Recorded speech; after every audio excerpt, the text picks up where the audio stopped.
나도 그 나이쯤엔 좀 쉬고 싶었지. 근데 말이야, 은퇴는커녕 이제부터 다시 일해야 할 판이야. 62세 간호사 박정희 가명 씨의 말이에요. 30년 넘게 병원에서 일하면서 밤샘도 마다하지 않았고 후배들 교육에도 늘 앞장섰죠. 그렇게 성실하게 살아왔지만 막상 은퇴가 가까워지자 박 씨는 알게 됐대요. 준비한 연금만으로는 도무지 생활이 안 된다는 걸요. 사실 박 씨만의 이야기는 아니에요.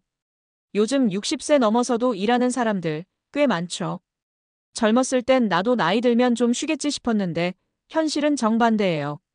왜 이런 상황이 벌어진 걸까요? 우리가 믿었던 국민연금, 과연 은퇴 후 삶을 책임져 줄 수 있을까요? 이 글에선 은퇴를 준비 중이거나 이미 은퇴를 했지만 현실적인 불안감을 느끼는 분들을 위해 연금제도의 문제와 그 영향, 그리고 우리 삶에 어떤 준비가 필요한지 함께 이야기해 보려고 해요. 실제 사례도 세 가지 들려드릴게요. 나도 그런데 싶은 마음이 드실 수도 있을 겁니다. 1.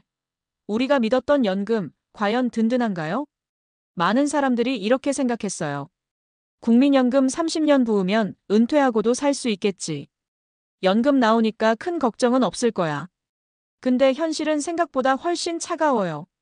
현재 국민연금은 만 60세 이전에 가입해서 최소 10년 이상 납입해야 수급 자격이 생깁니다. 그런데 연금 액수는 월 5만 100만 원 사이인 경우가 대부분이에요. 평균 수령액은 약 60만 원 정도. 서울에서 월세라도 내며 살아야 하는 사람 입장에선 말 그대로 생활비가 아니라 용돈 수준이죠. 더 큰 문제는 앞으로 연금을 받을 사람들은 지금보다도 더 적은 금액을 받을 수도 있다는 겁니다. 정부가 연금 고갈 문제를 우려해 개혁을 추진 중인데 그 내용엔 보험료 인상, 수급 연령 상향, 지급액 조정 등이 포함되어 있어요. 즉, 지금까지 30년을 부었어도 나중에 받는 돈이 줄어들 수도 있다는 얘기예요. 2. 사례 하나 62세 간호사, 은퇴 꿈 접다. 간호사 박정희 씨는 1980년대부터 줄곧 병원에서 일해왔어요. 꾸준히 국민연금을 부었고 병원에서도 퇴직연금이 쌓여 있었습니다. 월급은 정년 직전 기준으로 약 200만 원. 은퇴하면 그래도 100만 원 넘게 나오겠지 하고 기대했는데 막상 확인해보니 국민연금은 월 68만 원, 퇴직연금도 월 30만 원가량. 합쳐서 100만 원도 안 되는 돈이었어요. 그 돈으로는 전세는커녕 월세도 감당이 안 되죠. 더군다나 의료비, 교통비, 물가 상승 등을 고려하면 사실상 일을 그만두면 생계가 어렵다는 결론에 이른 거예요. 그래서 박 씨는 은퇴를 미루고 간호조무사로 일하며 하루 6시간씩 일하고 있어요. 한 달에 120만 원 정도 벌지만 연금보다 지금 버는 돈이 훨씬 낫다고 해요. 3. 사례 둘 은퇴는 했지만 다시 마트로 나갔어요. 김영자 66세 씨는 공무원 남편과 함께 살며 전업주부로 살아왔어요. 남편 연금이 나오니까 괜찮을 줄 알았대요. 그런데 문제는 남편이 먼저 세상을 떠났고 유족연금으로 바뀌면서 연금액이 확 줄었죠.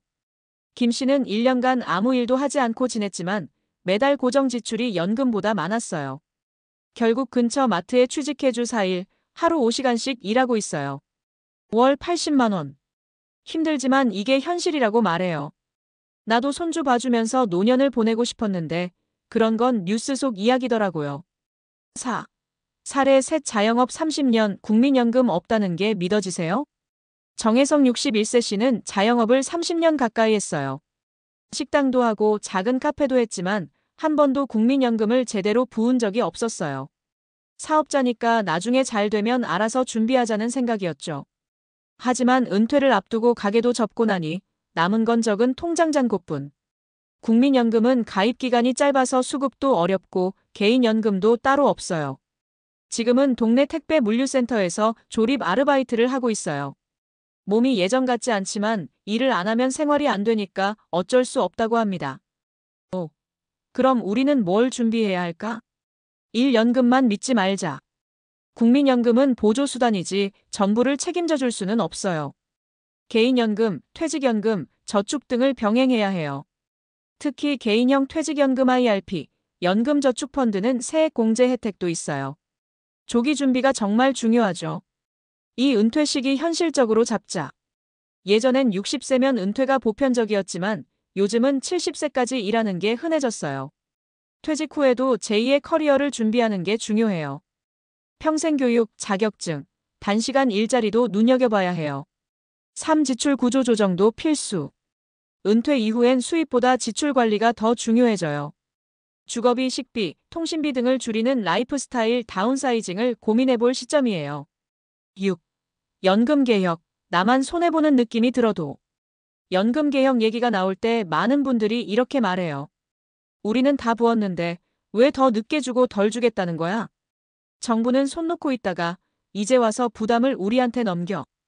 이해돼요. 억울한 마음도 들죠.